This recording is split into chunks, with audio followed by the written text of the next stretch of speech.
The Israeli counter-attack on Gaza is still continuing after Hamas's surprise attack yesterday morning. Israeli Prime Minister Benjamin Netanyahu has vowed to destroy Hamas's capabilities. The Palestinian militants launched an unprecedented attack, firing rockets into Israel while soldiers entered the country. Tel Aviv retaliated, and its air raids have killed over 300 Palestinians and injuring around 2,000 in Gaza. More than 300 Israelis have also been killed and dozens taken hostage. Hamas says their attack was over Israeli attacks against Palestinians in the West Bank and Jerusalem. חמאס רוצה לרצוח את כולנו. זה אויב שרוצח ילדים ואימהות בבתים שלהם, במיטות שלהם. אויב שחוטף קשישים, ילדים, נערות. רוצחים שטובחים ושוחטים באזרחינו, בילדינו, שבסך הכל יצאו לבלות בחג. מה שקרה היום לא נראה בישראל, ואני אדאג שזה לא יקרה יותר. הממשלה כולה מתייצבת מאחורי ההחלטה הזאת. צה"ל יפעיל מיד את כל עוצמתו כדי להשמיד את יכולות חמאס. נכה בהם עד חורמה וננקום בעוצמה על היום השחור הזה שהם עוללו למדינת ישראל ולאזרחיה. Ukrainian President Volodymyr Zelensky has called for global support for Tel Aviv.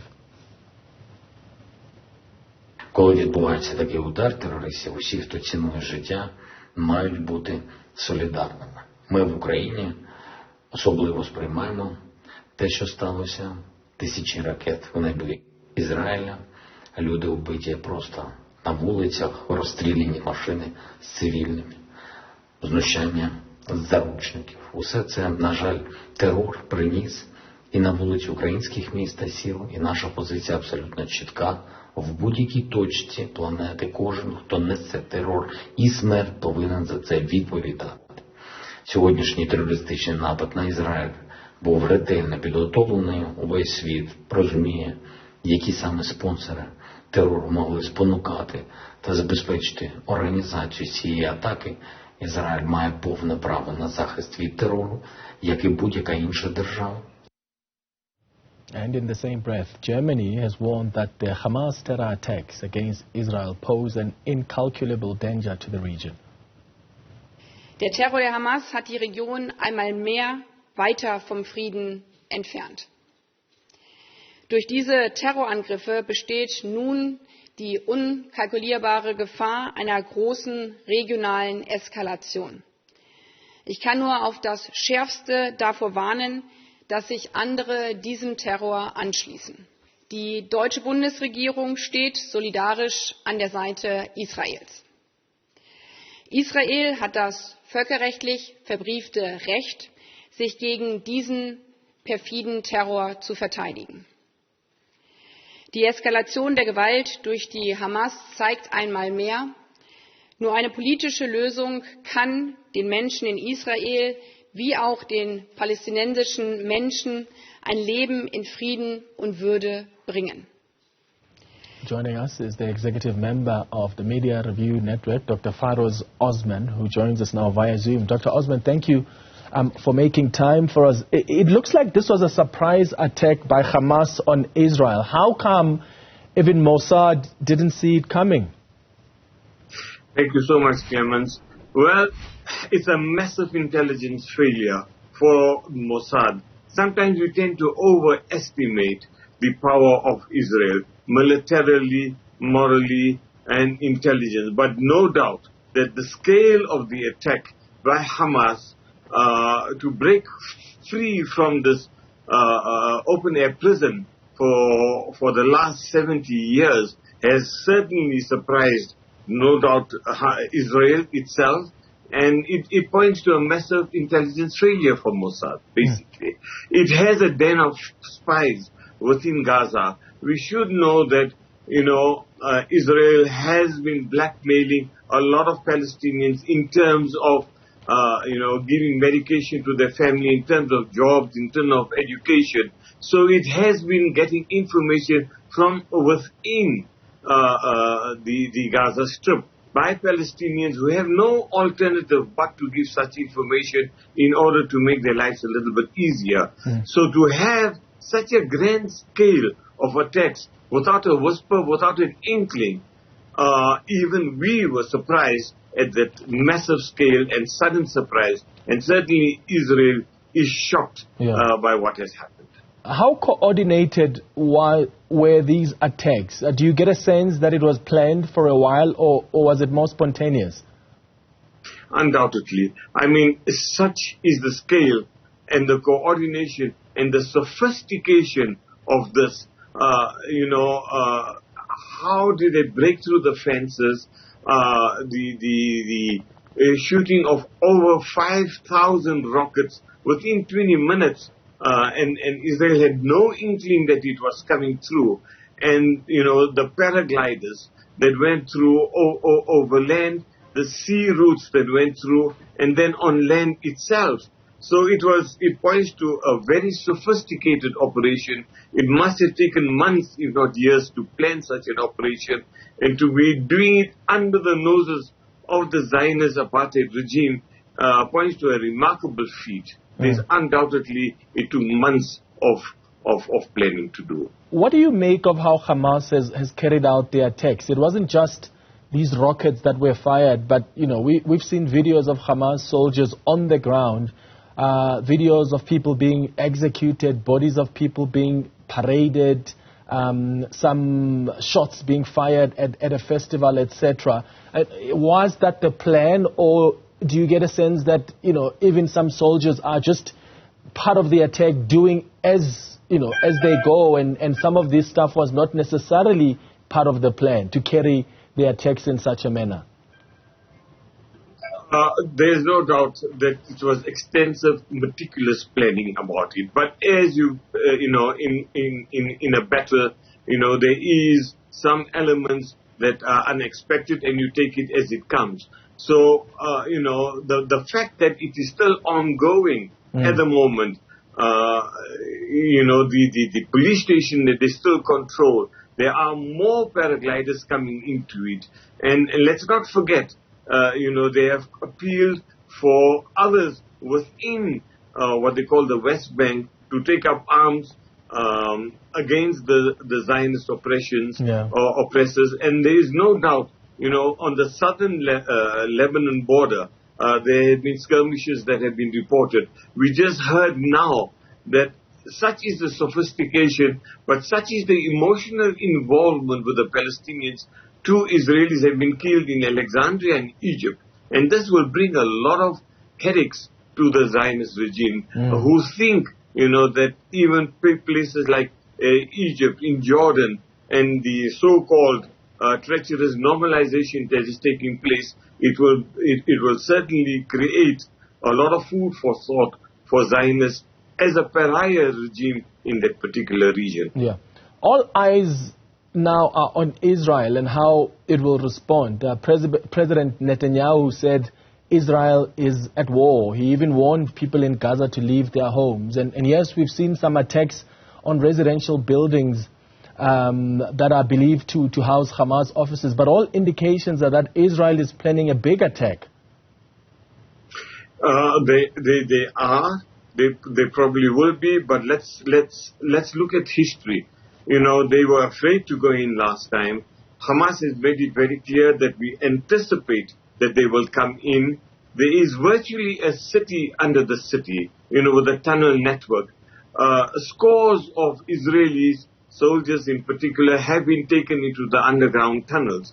And remember, the last time Gilad Shalit was taken as a hostage, he was an Israeli soldier. 1,000 Palestinians who were languishing in Israeli prisons under administrative detention were released. So this will certainly be a big cause for or concern for the Israelis. I think if Netanyahu dares to invade Gaza, he is going to certainly face far many more casualties than they have previously done. Already, 350 Israeli soldiers have been killed, many injured, over 1,000, and many more casualties, which one wonders whether Israel will be able to sustain such losses. And, of course, everything is to do with politics. Will Netanyahu be able to maintain his position with the extreme right wing? There is no left wing. It's right wing and extreme right wing in Israel. And certainly this is a shock for the system that is facing an internal difficulties. And now with this current attack by Hamas. And remember, it's not a counter-attack. It is not Israel's retaliation. Israel has been victimizing and punishing the Palestinians for the last 70 years, 15 years of a strangulating siege on Gaza. So it's not a counterattack, it's not a retaliation, it is simply self-defense and survival for the Palestinian people. We now see the Israeli president saying they're going to start this blockade of Gaza and they will cut it off from all electricity, fuel, goods that are coming in from Israel. What will be the consequences of this? And how long can Hamas maintain the barrage, this momentum that they have against Israel? The last time it was three weeks and Israel was shocked. I think, cutting off of fuel, they've been suffering enormous power cuts for the last few years, 4 hours a day sometimes. So the consequences will be severe on the Palestinians, particularly in the health field and with regards to food. But the Palestinians have been suffering all along. Every single day, couple of Palestinians have been killed on a low-intensity terrorist attack by the Zionist regime for a very long period. And how long can a person have the jackboot of an oppressor on your neck and say, we will remain silent? It is not unexpected for the Palestinians to have reacted this way. However, given the scale of sophistication, it certainly shocked Israel. So if Netanyahu says he's going to implement more sanctions on Gaza, they've been suffering through it for a long time. And let us not also forget that besides the sanctions on the Gaza Strip by the Israelis, Egypt has played a major role in strangulating the Palestinians as well, and on the sea as well. So there has been a great deal of suffering from the Palestinians for a long time from the frontline states. And if we recollect our own struggle against apartheid regime, we had the support of the frontline states with us against apartheid. Yeah. Palestinians are suffering a far greater role in this perspective, that they are against Israel and the frontline states. And speaking of other states, one wonders how they'll be responding. I mean, when last did we see this level of escalation in the tensions? This may very well be a full-on war. So let's look at how the world has been reacting now. Iran has pledged its support for Palestine. That's not a surprise. So did Russia. The U.S. said it's with Israel. We've heard from Ukrainian President Volodymyr Zelensky also calling for support for Tel Aviv. So there are countries that are going to be supporting either Israel or Palestine, and that may very well escalate this into even a bigger, solid war. Well, no doubt about it. United States has been supporting all the time, but I find it almost laughable when the Ukrainian Zelensky talks about support for Israel. When Russia invaded Ukraine and took part of its territory, it condemned it. Yet in this case, Israel has been occupying Palestine for the last 70 years. It's an occupation that doesn't he see the double standards and the hypocrisy of the statement of Zelensky? Iran, yes, has been very supportive of the Palestinians for a very long time. So, the so-called Western world has been greatly responsible for the suffering of the Palestinians, including Germany, France, Britain, and the United States of America. But it is the people that are definitely in support of Palestine. As I mentioned earlier, that 2 Israelis were killed in Alexandria. The normalization that they talk about is not going to help Israel at all. The Saudis are talking about normalization, the Jordanians, the Egypt. You can see that whilst the elite of the government has been trying to develop a kind of a normalization with the Israeli regime, it is only to protect their own thrones and their tyrannical regimes. But no other people are supportive of Israel. It is, and must come to the realization, it is a pariah state, it is an apartheid state, it is a supremacist settler colonial state that is abnormal in the region. And there is no normalization of an abnormal region in that particular area. Is there any possibility that this escalation can be stopped? I mean, what role can the UN play? There are those who will argue, well, the UN failed to play a significant role a long time ago.